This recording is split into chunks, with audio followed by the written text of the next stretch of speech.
దేవునికి స్తోత్రమండి. మీ అందరికీ కూడా నా యొక్క హృదయపూర్వకమైన వందనాలు చెల్లించుకుంటున్నాను. మరొకసారి మీ మధ్యకి రావడానికి దేవుడు నాకిచ్చిన విలువైన సమయాన్ని బట్టి దేవునికి నేను ఎంతగానో వందనాలు చెల్లించుకుంటున్నాను. ప్రియులారా, మనం ఈ దినం నిర్గమకాండం 2వ అధ్యాయము ధ్యానించాలని మీ మధ్యకు రావటం జరిగింది. ఈ యొక్క అధ్యాయము ముఖ్యంగా మనం గ్రహించవలసినవి ఏంటంటే, మొదటిగా దేవుడు ఎన్నుకున్న వారిని ఏ రీతిగా దేవుడు కాపాడుతాడు అన్నది మనం చూడగలం. రెండోది, దేవుడు తన ప్రణాళికను కొనసాగించడం చూస్తాము. మూడోది, దేవుడు ఎన్నుకొనబడిన వారిని ఏ రీతిగా వారికి తర్ఫీదిస్తారు అన్నది కూడా మనం చూడగలం.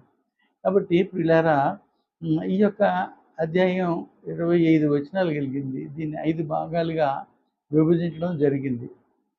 మొదటి భాగం ఏంటంటే, 2వ అధ్యాయం 1-4 వచనం చూసినట్లయితే తల్లిదండ్రుల బాధ్యత. తర్వాత రెండవదిగా మనం చూసినట్లయితే 2వ అధ్యాయం 5-10 వచనాలు దేవుని ప్రణాళికను కొనసాగించుట. తర్వాత మూడవదిగా మనం చూసినట్లయితే 2వ అధ్యాయము 11-14 వచనాలు మోషే తన ప్రజల పైన ప్రేమను లేక వారి ఇజ్రాయేలు పట్ల ఆయన దేశభక్తిని మరి కనపరచడం చూస్తాం. తర్వాత నాలుగవదిగా మనం చూసినట్లయితే మోషే ప్రాణభయం చేత ఫరో వద్ద నుంచి ఐగుప్తు నుంచి మిద్యానికి పారిపోవటం చూస్తాం. ఐదవదిగా మరి తండ్రి అయిన దేవుడు యెహోవా దేవుడు ఇజ్రాయేలు పడుతున్న శ్రమలు బాధల్ని ఆయన చూశారు. వారు పెట్టిన మొరను ఆయన ఆలకించినట్లుగా మనం చూస్తాం. కాబట్టి ప్రియులారా, ఈ యొక్క అధ్యాయము చాలా ప్రాముఖ్యమైనది. బైబిల్లో అన్నీ ఇంపార్టెంట్ అయినవే, ఏది కూడా తక్కువ మనం చేయలేము, దేనికి అదే సాటి. కాబట్టి ప్రియులారా, ఈ అధ్యాయంలో మనం ముఖ్యంగా నేర్చుకోవాల్సింది ఏంటంటే, తను ఎన్నుకున్న మోషేను దేవుడు ఏ రీతిగా మరి కాపాడుకుంటూ వచ్చాడు అన్నది చూడొచ్చు. ఇంకోటి ఏంటంటే, ఎక్కువగా ఆయనకి ఉన్న కోపం అవన్నీ కూడా తగ్గించి ఆయన్ని సాత్వికుడిగా తయారు చేసిన తర్వాత ఆయనకి పని అప్పగించినట్లుగా మనం చూస్తాం. ఇది చాలా ప్రాముఖ్యమైనది ఈ అధ్యాయంలో. మొదటి భాగంలో మనం చూసినట్లయితే ప్రియులారా, 1-4 వచనాలు తల్లిదండ్రుల యొక్క బాధ్యత. 1-4 వచనాలు చదువుకొని ప్రార్థన చేసుకొని మనం ముందుకు సాగుదామండి. లేవి వంశస్థుడు ఒకడు వెళ్ళి లేవి కుమార్తెను వివాహము చేసుకున్నాను. ఆ స్త్రీ గర్భవతి అయి కుమారుని కని వాడు సుందరుడై ఉండుట చూచి 3 నెలలు వానిని దాచెను. తరువాత ఆమె వానిని దాచలేక వాని కొరకు ఒక జమ్ము పెట్టి తీసుకొని దానికి జిగటమన్నును కీలును పూసి అందులో ఆ పిల్లవాడిని పెట్టి ఏటు ఒడ్డున జమ్ములో దానిని ఉంచగా వానికేమి సంభవించినో తెలుసుకొనుటకు వాని అక్క దూరముగా నిలిచి ఉండెను. ప్రార్థన చేసుకుందాం. మహోన్నతుడు, మమ్మల్ని మిక్కిలిగా ప్రేమించిన పరమ తండ్రి, సత్య స్వరూపుడా, మీకు స్తోత్రాలు. చదవబడిన లేఖన భాగం ద్వారా మాతో మాట్లాడండి. మా జీవితాలకు దేవుని ఆశీర్వాదము, దిద్దుబాటు దయచేయండి. ప్రభువా, మా తండ్రి, అనేక విషయాలు మేము నేర్చుకోవటానికి, మా ప్రభు నేర్చుకుని ఆ రీతిగా మేము జీవించడానికి కూడా సహాయం దయచేయమని, ప్రభు చూపించమని ప్రార్థిస్తున్నాం. తండ్రి, మా ప్రభు నీ దాసుని మరుగుపరుచుకొని మీరే మాట్లాడమని యేసు నామములో ప్రార్థన చేసి వేడుకుంటున్నాం తండ్రి. ఆమేన్. ప్రియులారా, మనం గమనించి చూసినట్లయితే మొదటి 4 వచనాల్లో మనం ఇక్కడ ఒక లేవి వంశస్థుడు ఒకడు వెళ్ళి లేవి కుమార్తెను వివాహము చేసుకొనెను అని ఉంది. అంటే ఎవరు ఈ లేవి వంశస్థుడు, ఎవరు లేవి కుమార్తె అని మనం చూసినట్లయితే ఇదే నిర్గమకాండం 6వ అధ్యాయం 20వ వచనంలో మనకి ఆ మాటలు, వీరు ఎవరైతే అమ్రాము, యొక్వీబు అని మనకి అక్కడ క్లియర్గా కనబడుతుంది. అయితే ప్రియులారా, వీరిరువురు కూడా లేవి గోత్రానికి చెందినవారే. అయితే వీరిని గురించి మనం గమనించినట్లయితే వీరు మంచి భక్తి కలిగిన వారు, అంతేకాదు మంచి మాదిరిగల కుటుంబం, అలాగే శ్రేష్టమైన వారు. కాబట్టి వీళ్ళు వారికి పుట్టే బిడ్డలు కూడా మరి ఆ రీతిగా మరి ఉంటారని వారికి ఉన్న భక్తిని బట్టి, వారి యొక్క జీవితాన్ని బట్టి వారి పిల్లలు కూడా మంచి ఉన్నతమైన స్థాయికి ఎదుగుతారని మనం గ్రహించాలి. వీరికి మరి ముగ్గురు బిడ్డలు కలిగారు. మొదటి బిడ్డ మరి మిరియాము, రెండవ బిడ్డ అహరోను, మూడో బిడ్డ మోషే, చివరివాడు ది గ్రేట్ లీడర్. అయితే పిల్లారా, ముగ్గురు కూడా దేవుని యొక్క సేవలో మరి ఎంతగానో వాడబడినట్లుగా ఇజ్రాయేలీను మరి యొక్క కానాను దేశానికి నడిపించట్లో ముగ్గురు కూడా ఎంతగానో మరి ఆ పరిచర్యలు దోహదపడ్డారు. కాబట్టి ప్రియులారా, ఆ ముగ్గురు ఆ స్థాయికి ఎదగడానికి కారణం ఏంటంటే తల్లిదండ్రుల యొక్క భక్తి శ్రద్ధలే, వారి యొక్క జీవితాలే వారికి ఒక రోల్ మోడల్గా ఉన్నాయని మనం చెప్పక తప్పదు. అంతేకాదు ప్రియులారా, అంతగా భక్తిపరులు తప్పకుండా తన పిల్లల్ని ఉన్నతమైన స్థాయికి నడిపిస్తారు. వారు చిన్నప్పటి నుంచే వారిని దేవుళ్ళో భయభక్తుల్లో పెంచుతారు. అందుకే మనం చూస్తాం కదా, సామెతల గ్రంథం 22:6లో అక్కడ ఏం రాయబడింది? బాలుడు నడవలసిన మార్గము వారికి నేర్పుము, అది పెద్దవాడైన తర్వాత ఆ దారి నుంచి తొలగిపోడు అని మనకి చూస్తూ ఉన్నాం. కాబట్టి పిల్లరా, మరి ఆ తల్లిదండ్రులు ఆ బిడ్డలను అంతగా మరి పెంచి పెద్దవాళ్ళని చేశారని మనం గ్రహించాలి. ఇంకా ముందుకు మనం వెళ్తున్నప్పుడు కొన్ని విషయాలు వారి గురించి మనం తెలుసుకుంటాం. ఈ సందర్భంలో మరొక విషయాన్ని మనం గుర్తు చేసుకోవాలి. లూకా సువార్త 1:5లో చూసినట్లయితే అక్కడ జకరియా ఎలిజబెత్లని దంపతులు ఇరువురు కూడా వారు యాజకులుగా ఉన్నారు. కాబట్టి ఈ యాజక వంశానికి చెందిన వీరు యాజక ధర్మం జరుపుతూ ఉన్నారు. ఎంతో మంచి సాక్ష్యం కలిగిన వారు. మన 5వ వచనంలో చూసినట్లయితే వారు ఆజ్ఞలను పాటించేవారు, నమ్మకమైన వారు, నీతిమంతులు అని వారి గురించి ఎంతో చక్కగా రాయబడింది. కాబట్టి వారు అంత భక్తిగా ఉన్నప్పటికీ కూడా వారి ప్రార్థనకి ఆలస్యం జరిగింది. వారి ఆలస్యం ఏంటంటే వారికి బిడ్డలు లేరు. బిడ్డలు లేని కారణాన వారు మొదటి నుంచి ప్రార్థన చేస్తూ ఉంటుండగా వృద్ధాప్యంలో వారికి దేవుడు బిడ్డను అనుగ్రహించాడు. వారి భక్తి శ్రద్ధ, వారి సేవ పరిచర్యను చూసి దేవుడు చక్కటి బిడ్డను ఇచ్చాడు. ఆయనే మరి బాప్తిస్మం ఇచ్చు యోహాను. ఈ యోహాను మరి యేసుక్రీస్తు ప్రభువారికి మరి ముందుగా వచ్చిన వాడు, యేసుక్రీస్తు ప్రభువారి యొక్క మార్గాన్ని సరళం చేసిన వాడుగా మనం చూస్తున్నాం. ఎందుకు ఈ మాటలు చెప్తున్నానంటే తల్లిదండ్రులు భక్తిపరులు కనుక పిల్లలు కూడా మరి ఆ కోవలోనే మరి నడుస్తారని ఒక మంచి విశ్వాసము చెప్తూ ఉన్నాను. కాబట్టి ప్రియులారా, మరి ఈ యొక్క పిల్లలు విషయమే తల్లిదండ్రులు తీసుకున్న శ్రద్ధ అది ఎంత గొప్పదని మనం చెప్పాలి. ఎందుకంటే నేటి పిల్లలే రేపటి పౌరులు అన్నట్లుగా వారిని మరి రానున్న దినాలలో మరి సేవలో అయితేనేమి, మరి దేశానికి అయితేనేమి ఎంతో ప్రయోజకులుగా ఉండాలని మనం కోరుకుని వారిని ఆ రీతిగా పెంచవలసి ఉంది. 2వ వచనంలో చూసినట్లయితే ఆమెకు కుమారుని కని సుందరుడై ఉండుట చేత 3 నెలలు వాణ్ణి దాచెను అని చూస్తున్నాను. అదే వచనం మనం చూసినట్లయితే హెబ్రీ పత్రిక 11:23లో మోషే దివ్య సుందరుడైనందున అన్నాడు, విశ్వాసము గలదై అంటున్నాడు. రాజాజ్ఞకు భయపడక 3 నెలలు మరి ఆమె దాచగలిగింది. ఆ తర్వాత ఆమె పెరుగుతున్న కొద్దీ దాచలేక ఒక జమ్ము పెట్టిని తీసుకొచ్చి దానికి అది జింక మట్టి మరి కీలు పోసి శుభ్రంగా పూసి నీళ్లు లోనికి వెళ్ళకుండా శ్రద్ధ తీసుకొని దానికి పైన ఒక క్యాప్ కూడా తయారు చేసి ఆ యొక్క మోషేను మరి అందులో పెట్టి మరి నైలు నదీ తీరాన ఆ ఏటు ఒడ్డున ఆ యొక్క పెట్టెను పెట్టినట్లుగా మనం చూస్తాం. ఆ పెట్టె అందులో ఉన్న మోషే ఏమవుతాడా అని అక్క మిరియాము దూరం నుంచి పొదలో నుంచి గమనిస్తోంది ఆ బిడ్డ ఏమవుతాడని. అయితే దేవుని మహాకృప ఏంటంటే ఆయన మా తల్లి విడిచిన తండ్రి విడిచిన ఆయన మనల్ని విడువనటువంటి వాడు. కాబట్టి ఆ ప్రభువు ఆ తండ్రి ఆ సమయానికి ఫరో కుమార్తెను అక్కడికి నడిపించినట్లుగా 5వ వచనం నుంచి మనం చూస్తాం. అయితే పిల్లారా, తల్లి ఇంతగా శ్రద్ధ తీసుకుని బిడ్డ పట్ల మరి బాధ్యత కలిగిందే ఉంటుండగా వీరి యొక్క విషయము వారి యొక్క పేర్లు మరి ఈ యొక్క హెబ్రీ పత్రిక 11వ అధ్యాయంలో విశ్వాస లిస్టులో ఉన్నాయి.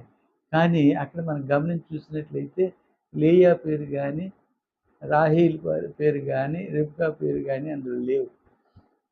చూడండి, వాళ్ళ పేర్లు లేవు, వీళ్ళ పేర్లు ఉన్నాయంటే వారు పిల్లల పట్ల ఎంత శ్రద్ధ కలిగి ఉన్నారో, దేవుని యొక్క చిత్తానికి ఎంతగా విధేయులై ఉన్నారో, ఎంతగా భయభక్తులు కలిగి ఉన్న దంపతులు మనం చూడగలుగుతూ ఉన్నాం. కాబట్టి వారి యొక్క పేర్లు ఆ యొక్క విశ్వాసుల పట్టీలో ఉన్నాయి, అంటే లిస్టులో ఉన్నాయి. మరి మన పేర్లు ఆ యొక్క జీవగ్రంథంలో ఉన్నాయా అన్నది ఈ యొక్క 4 వచనాలు మనల్ని ప్రశ్నిస్తూ ఉన్నాయి. కాబట్టి పిల్లరా, అంతేకాదు మన పిల్లల్ని మనం ప్రభు కొరకు ఎలాగ పెంచుతూ ఉన్నాము అన్నది కూడా చాలా ప్రాముఖ్యమై ఉన్నదని ఈ 4 వచనాల ద్వారా మనం తెలుసుకోగలం. అలాగే 5వ వచనం దగ్గర నుంచి మనం చూసినట్లయితే పిల్లరా, 2వ భాగంగా దేవుని ప్రణాళిక కొనసాగింపు. దేవుని ప్రణాళిక కొనసాగింపు అంటే ఇప్పుడు ఏటిలో ఈ మోషేని పెట్టేస్తే మోషే ఏమైనా అయిపోతే ఆయన ప్రణాళిక కొనసాగాలి కదా. కాబట్టి దేవుడు ఇంటర్ఫీర్ అయ్యి ఏం చేశాడంటే ఆ యొక్క రాణి ఉంది కదా, ఈ రాణి ఎవరు? ఫరో కుమార్తె అంటే ఎవరు? ప్రస్తుతం ఉన్న ఫరో పేరు తుత్మోస్ II. అయితే ఈయన భార్య ఆమె, అయితే ఫరో కుమార్తె కాదు. అయితే ఈమె కుమార్తె ఫరోకు కుమార్తె, కానీ ఏ ఫరో?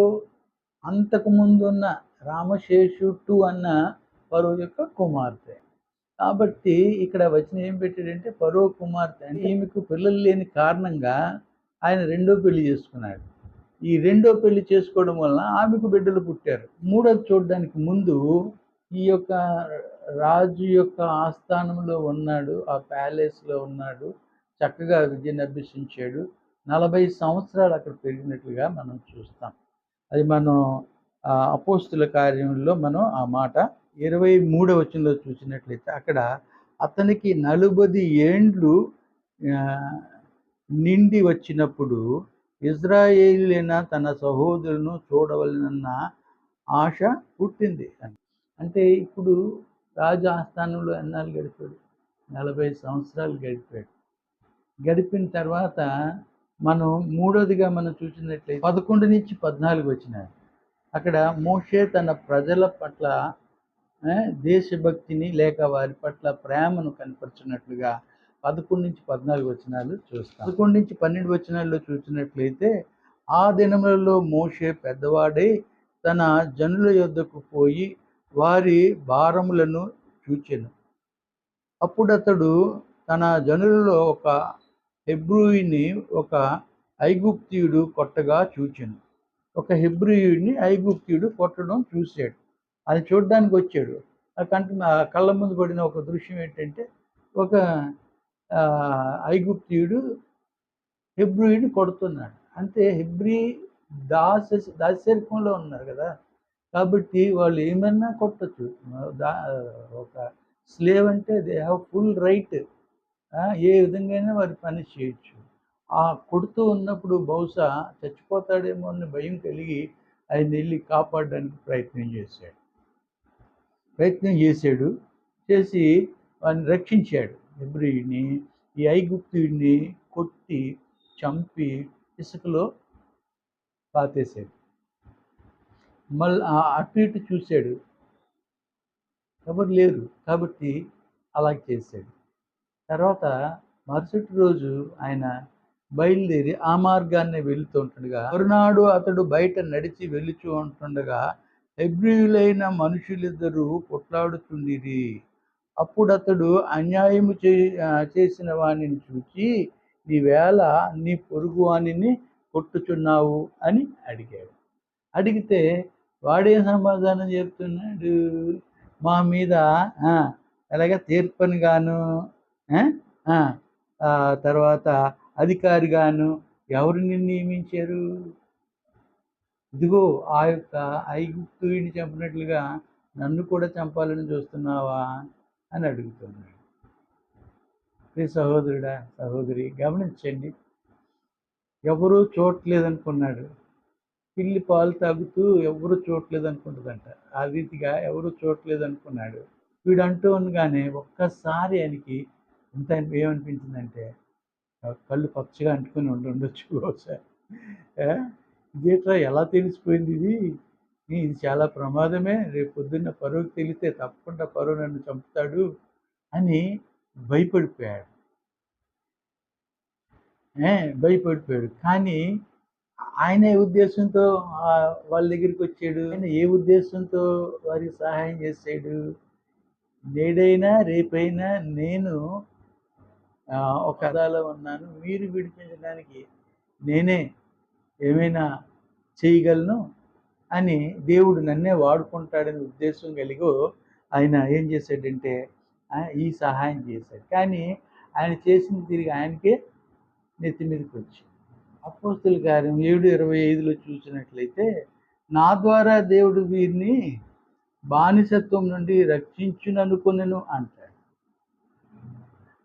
అని ఈ హెల్ప్ చేశాడు. కానీ ఆఖరికి ఈయనకే చుట్టుకుంది. అయితే వాళ్ళు యాక్సెప్ట్ చేశారా? నో. ఈ హెబ్రీలే తిరిగి ఆయన్ని ప్రశ్నించడం మొదలుపెట్టారు. They have rejected him. అలాగే మన ప్రభు వారు కూడా తన ప్రజలైన యూదుల దగ్గరికి వస్తే ఆ యూదులు ఆయన్ని తిరస్కరించారు. దే హ్యావ్ రిజెక్టెడ్ హిమ్ అంటాడు. యోహాను సువార్త 1:11 వచనంలో ఆ మాట మనం చూస్తాం. కాబట్టి పిల్లారా, మనం ఇక్కడ చూసింది ఏంటంటే,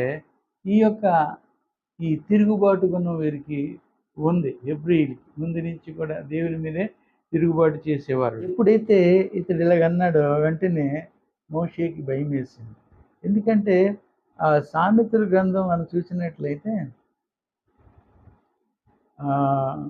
సామెతలు 15:3 చూసినట్లయితే, యెహోవా కన్నులు ప్రతి స్థలం మీద చెడ్డవారి మీదను మంచివారి మీదను ఉండును అన్నాడు.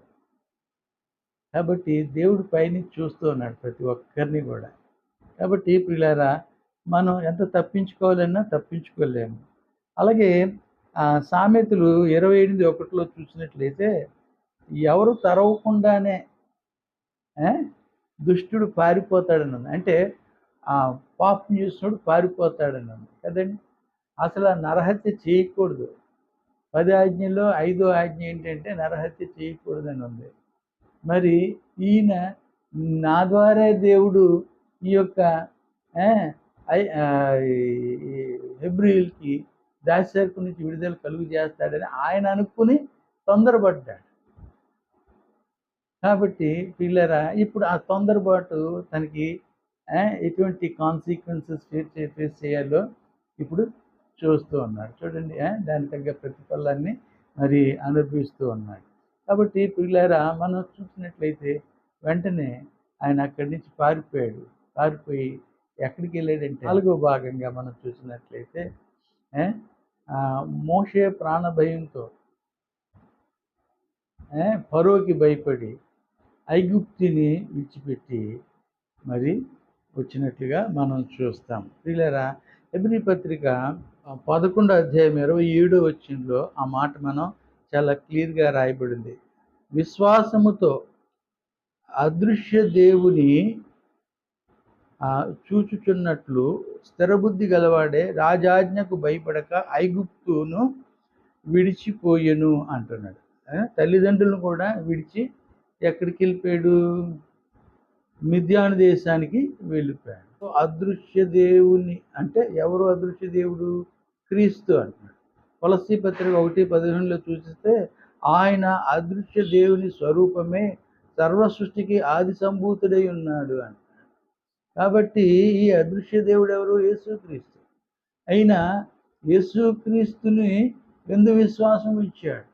24 నుంచి మోషే పెద్దవాడైనప్పుడు విశ్వాసం బట్టి ఐగుప్తి ధనము కంటే క్రీస్తు విషయమైన నింద గొప్ప భాగ్యమని ఎంచుకొని అల్పకాల పాపభోగము అనుభవించుట కంటే దేవుని ప్రజలతో శ్రమ అనుభవించుట మేలని ఎంచి పరో కుమార్తె యొక్క కుమారుని అనిపించుకొనుటకు ఒప్పుకొనలేదు. ఏలనగా అతడు ప్రతిఫలముగా కలుగబోవు బహుమానమందు దృష్టి ఉంచెను. భయం కలిగి ఉన్నప్పుడు, భయభీతులతో ఉన్నప్పుడు ఆయన హృదయాన్ని ఎలాగ స్థిరపరుచుకున్నాడో చూడండి. ఏమంటున్నాడంటే, మోషే పెద్దవాడైనప్పుడు విశ్వాసమును బట్టి అన్నాడు. దేని బట్టి? విశ్వాసమును బట్టి ఐగుప్తి ధనము కంటే క్రీస్తు విషయమైన నింద గొప్ప భాగ్యమని ఎంచుకున్నాడు. ఆ రాజభవనం, ఆ ఆస్థానం, ఆ భోగభాగ్యాలన్నీ విడిచిపెట్టి నేను క్రీస్తు కొరకు శ్రమ అనుభవించటం మేలు అంటున్నాడు. పౌలు కూడా అదే అంటాడు కదా, యేసుక్రీస్తు పునరుత్థాన శక్తిని ఎరుగు నిమిత్తము సమస్తము పెంటతో ఎంచుకున్నాను అంటాడు. నిజమైన దైవభక్తి కలిగిన వారు ఎవరూ కూడా ఈ లోకం మీద ఆశ ఎక్కువగా పెట్టుకోరండి. ఈ లోక ఆస్తులు, ధనధాన్యాలు శాశ్వతం కాదు. ఎందుకంటే మనం పరదేశులమే కానీ ఈ లోకవాసులము కాదు. అందుకే చక్కటి మాట చెప్తూ ఉన్నాడు. చూడండి, మరొక మాట అంటున్నాడు కదా, నేను అల్పకాల పాపభోగంలో అనుభవించుట కంటే, ఇదంతా కూడా తాత్కాలికమే. అల్పకాల భోగములు అంటారు, సుఖభోగములు అంటారు, కొంతకాలమే. ఈ అల్పభోగము, ఈ అల్పకాల సుఖభోగాలు ఏంటి? శరీరాన్ని సుఖపెట్టేది, ఆత్మకి ఏమాత్రం ఉపయోగం లేదు కదండి. ఆత్మ కొరకు ఎవరు ఆలోచిస్తున్నారు? ఈ రోజుకి ఇది గడిస్తే చాలు, మన జీవితం సుఖంగా నెమ్మదిగా సాగిపోతే చాలు మనం చూస్తే. కానీ ఇక్కడ ఏమని చెప్తున్నాడు? అల్పకాల పాపభోగములు. ఏ భోగం అది? పాపభోగము అంటూ ఉన్నారు. ఈ భోగాలన్నీ కూడా పాపభోగమే అంటూ ఉన్నాడు. అనుభవించుట కంటే దేవుని ప్రజలతో శ్రమ అనుభవించుట మేలని ఎంచి పరో కుమార్తె యొక్క కుమారుడిని అనిపించుకుంటూ ఒప్పుకొనలేదు అంట. నేను హెబ్రీయుడిని అయితే నేను ఐగుప్తీయుని ఎలాగవుతాను? నేను క్రైస్తవుడిని అయితే నేను హిందువుని ఎలాగవుతాను? ఆలోచించండి. పరో కుమారుడిని అనిపించుకోవడానికి ఇష్టపడట్లేదు. ఆ దినాల్లో అది ఐగుప్తీ దేశం అంటే, పరో అంటే చాలా గ్రేట్, గొప్ప. అటువంటి దాన్నే ఆయన ఇడిచిపెట్టారు. పరో కుమారుడిని అనిపించుకుంటే ఏమాత్రం ఇష్టపడలేదు. నేను ఐగుప్తుడిని కాదు, నేను హెబ్రీయుడినే. నువ్వు చెప్పగలవా? నేను హిందువుని కాదు, నేను క్రైస్తవుడినే అని గుండె మీద చేసుకుని చెప్పగలవా? భయపడుతూ ఉన్నావా? ఆలోచించు ప్రియ సహోదరుడా. ఈ దినం దేవుడు నీతోనే మాట్లాడుతున్నాడేమో. ఒకసారి ఆలోచించు. అంతటిని విడిచిపెట్టి దేవుని కొరకు శ్రమ అనుభవించడానికి ఇష్టపడి వస్తున్నాడు. ఇంకొక చక్కటి మాట అంటాడు కదా, ఏమంటాడు? స్థిర బుద్ధి గలవాడే రాజాజ్ఞకు భయపడక విశ్వాసమును బట్టి అంటాడు ఐగుప్తిని విడిచిపోయిను అంటున్నాడు. విశ్వాసం బట్టి ఏం జరిగితే జరిగింది, దేవుడు చూసుకుంటాడులే అనేసి స్థిరమైన బుద్ధి కలిగాడు, చంచలమైన హృదయం కాదు. మనం అటు ఉంటాం, ఇటు ఉంటాం కదండి. కొంతమంది అంటారు, అదేంటండి మీరు క్రైస్తవులు అంటారు, మీరు మేము ఒకలాగే ఉన్నాం కదా. వాళ్ళు పుస్తు కడతారు, వాళ్ళు మొక్కుబళ్ళు చేస్తారు, మేము చేస్తాము, మాకు వారికి పెద్ద తారతమ్యం నాకేం కనిపించట్లేదు అంటారు కదండి. కాబట్టి స్థిర బుద్ధి కలిగి ఉండాలి, స్థిరంగా ప్రభువుని అంటి పెట్టుకొని ఉండాలి. నా యందు మీరును, మీ యందు నా వాక్యము నిలిచుండిన ఎడల మీకు ఏది కావాలన్నా అడుగుడి, అది మీకు నేను అనుగ్రహిస్తాను అంటున్నాను. కాబట్టి ప్రియ సహోదరుడా, మనం ఆయనలో నిలిచి ఉండాలి, స్థిర బుద్ధి కలిగి ఉండాలి అంటున్నాడు. కాబట్టి ప్రియులారా, మరొక మాట మనం చూసుకుందాం. ఒప్పుకొనక ఏలనగా అతడు ప్రతి ప్రతిఫలముగా కలుగబోవు బహుమానమందు దృష్టి ఉంచెడు అంటాడు. కలుగబోవు బహుమానం ఎక్కడ? పరలోకంలో కలిగే బహుమానం. పౌలు అంటాడు కదా, 2 తిమోతి 4:7 అందులో ఏమంటాడు? మంచి పోరాటము పోరాడి తిని, నా పరుగు తుదిముట్టించి తిని, విశ్వాసము కాపాడుకుంటుని, ఇక మీదట నా కొరకు నీతి కిరీటం ఉంచబడి ఉన్నది అంటున్నాడు. ఎక్కడ? పరలోకంలో. అది గురి ఎక్కడుంది? పరలోకంలో. ఈ లోకంలో సంపాదిద్దాం, ఈ లోకంలో ఏదో చేసేద్దామని మనం అనుకుంటాం. కానీ నిజమైన విశ్వాసి అసలు భూ సంబంధమైన వాటి మీద అసలు మనసు ఉండదు, అంతా పర సంబంధమైన వాటి మీదే. కాబట్టి ప్రియులారా, ఈ యొక్క అలాగా నిర్ణయించుకుని ఆయన ఐగుప్తుని విడిచినట్లుగా మనం చూస్తాం. రాజాజ్ఞకు భయపడక ఐగుప్తుని విడిచిపోయాడు. ఎక్కడికి పోయాడు అన్నది మనం చూసినట్లయితే మిద్యాను దేశానికి వెళ్ళిపోయాడని మనం చూస్తాం. 4వ భాగంగా 15-22 వచనాలు. మోషే ప్రాణభయంతో ఫరో దగ్గర నుంచి మరి మిద్యాను దేశానికి వెళ్ళిపోవటం 4వ భాగం 15-22 వచనాలు. అందులో మనం చూసినట్లయితే ఈ 15వ వచనంలో ఏమంటాడు? ఫరో ఆ సంగతి విని మోషేను చంప చూచెను గాని మోషే ఫరో యొద్ద నుండి పారిపోయి మిద్యాను దేశములో నిలిచిపోయి ఒక బావి యొద్ద కూర్చుండెను అన్నాడు. ఒక బావి యొద్ద కూర్చున్నాడు. మనం చూస్తాం యాకోబు కూడా అలాగే కూర్చున్నాడు కదండి. 29వ అధ్యాయంలో మనం చూసినట్లయితే అక్కడ హారాను దేశంలో ఆ బావి దగ్గర ఆయన కూర్చుంటాడు. ఆ బావి మీద ఉన్న రాయిని పొర్లించి మరి రాహేలుకు మరి నీళ్లు పెట్టినట్లుగా మనం చూస్తాం. అలాగే మరి ఇక్కడ కూడా ఈ మోషే కూడా బావి దగ్గర, ఎందుకంటే సాయంత్రం అయ్యేసరికి బావి దగ్గరికి అందరూ కూడి వస్తారు. సాయంత్రం అయ్యేసరికి పూర్వం ఇప్పుడంటే ఎవరింట్లో వాళ్ళకి పొలాయిలు ఉన్నాయి, కానీ ఇదివరకు మరి గవర్నమెంట్ పొలాయి ఉంటే అక్కడికి వెళ్ళేవారు, లేదంటే నువ్వు ఉంటే నూతికి వెళ్ళి తెచ్చుకుని. ఇప్పటికీ కొన్ని చోట్ల ఈ ఫెసిలిటీ లేని చోట అక్కడ ఆ బావి దగ్గరికి వెళ్ళి తోడుకుంటూ ఉంటారు నీళ్ళు. కాబట్టి ప్రియులారా, ఆ బావి దగ్గర కూర్చొని ఉన్నాడు. ఇంతలోగా ఆ మిద్యాను దేశానికి చెందిన ఒక యాజకుడు ఉన్నాడు. ఆయన పేరు రఘుయేలు. ఆయనకే ఇత్రో అని కూడా పేరుంది. ఆయనకి 7 కుమార్తెలు ఉంటాయి. కుమార్తెలు తండ్రి మందను మరి నీళ్లు పట్టడానికని బావి దగ్గరికి వచ్చారు. వచ్చినప్పుడు అక్కడ కొంతమంది కాపర్లు వారిని అడ్డగించారు. అడ్డగిస్తే ఈ మోషే అక్కడ ఉన్నాడుగా, వారిని ఓడించి వారిని తరిమి వీరు తెచ్చిన ఈ యొక్క మందంతటికీ కూడా నీళ్లు తోడి పెట్టినట్లుగా మనం చూస్తాము. అయితే ఎంత త్వరగా అయిపోయింది కాబట్టి వీళ్ళు ఇంటికి వెళ్ళినప్పుడు త్వరగా వెళ్ళిపోతారు. వెళ్ళిపోతే తండ్రి అడుగుతాడు రఘుయేలు, అమ్మ ఏంటి ఇంత తొందరగా వచ్చారు, ఈరోజు కొద్దిగా లేట్గా వచ్చారు, ఈరోజు త్వరగా వచ్చారు ఏంటంటే, లేదు నాన్న, మాకు ఒక ఐగుప్తీయుడు మాకు సహాయం చేశాడు, అందుచేత మేము త్వరగా రాగలిగాము అని. అంతే కదా, ఈయన ఐగుప్తు నుంచి వచ్చాడు, అక్కడే పుట్టాడు, ఐగుప్తులోనే పుట్టాడు. మోషే అహరోనులు మిరియాం అయితేనేమి, ఎందుకు మనం చెప్పాలంటే అమ్రాము యోగేబెతులు కూడా అక్కడే, అంటే 400 సంవత్సరాలు కదా వాళ్ళు ఉన్నది అక్కడ.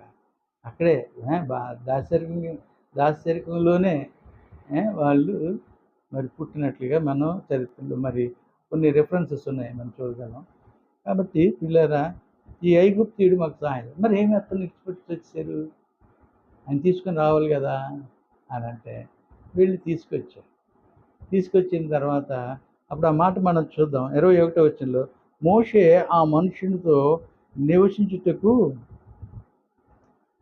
సమ్మతించింది. అతడు తన కుమార్తె అయిన సిప్పోరాను మోషేకిచ్చెను. ఆమె ఒక కుమారుని కనినప్పుడు మోషే, నేను అన్యదేశంలో పరవాసినై ఇంటిని అనుకొని వానికి గెర్షోము అను పేరు పెట్టెను అంట. ఏ పేరంట? గెర్షోము అంటే పరదేశిని. అక్కడ పుట్టినోట్లో ఇచ్చాడు, వన్ ఇచ్చి ఇక్కడ పరదేశి అన్నాడు. అంతేకాకుండా రెండో కుమారుడు కూడా పుడతాడు. ఇదే నిర్గమాకాండం 18వ అధ్యాయంలో ఆ మాట మనం చూస్తామండి. 18:4 వచనంలో మనం చూస్తాం. అతడు అన్య దేశములో నేను పరదేశిని అనుకుని వారిలో ఒకరికి గొర్షోము అని పేరు పెట్టెను. నా తండ్రి దేవుడు నాకు సహాయుడే ఫరో కత్తివాత నుండి నన్ను తప్పించననుకుని రెండవ వానికి ఎలియేజర్ అని పేరు పెట్టెను అంటాడు. ఆ పుట్నోట్లో 5వ దానికి దేవ సహాయము అని పేరు పెట్టాడు. ఏం పేరట? దేవ సహాయం అని పేరు పెట్టాడు. కాబట్టి పిల్లారా, ఇద్దరు బిడ్డలను కన్నాడు. ఇద్దరు బిడ్డలకు కూడా మరి కృతజ్ఞత కలిగిన వాడే దేవుని అక్కడ స్తుతించినట్టుగా దేవుడు నాకు సహాయం చేశాడు, అందుకే దేవ సహాయము అని పేరు పెట్టాడు. ఈ రోజుల్లో చాలామంది పేరు మనం చూడటం దేవ సహాయం అనే పేరు వింటాం. కాబట్టి చక్కటి మాటలండి. కాబట్టి ఇక్కడ మనం 4వ భాగం 15 నుంచి 22 వచనాలు కూడా చూసుకున్నాం.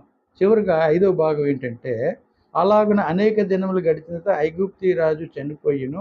ఇజ్రాయేలీయులు తాము చేయుచున్న వెట్టి పనులను బట్టి నిట్టూర్పులు విడుచుచు మొరపెట్టుచుండగా తమ వెట్టి పనులను బట్టి వారు పెట్టిన మొర దేవుని యొద్దకు చేరింది అని. కాగా దేవుడు వారి మూలుగును విని అబ్రహాము, ఇస్సాకు, యాకోబులతో తాను చేసిన నిబంధనను జ్ఞాపకము చేసుకున్నాను. దేవుడు ఇజ్రాయేలీలను చూచెను. దేవుడు వారి యందు లక్ష్యముంచెను. అది చివరి వచనం అండి. కాబట్టి వారు ఎలాగట, వారు నిట్టూర్పులు దేవుడు చూశాడంట. వారి మూలుగులు కూడా ఆయన విన్నాడంట.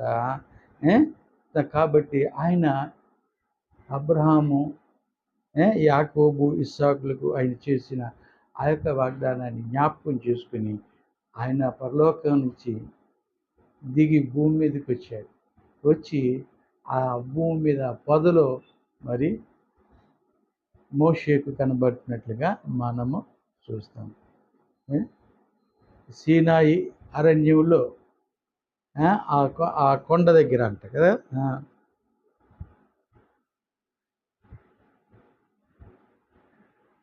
హేరోబిక్ వచ్చాడు.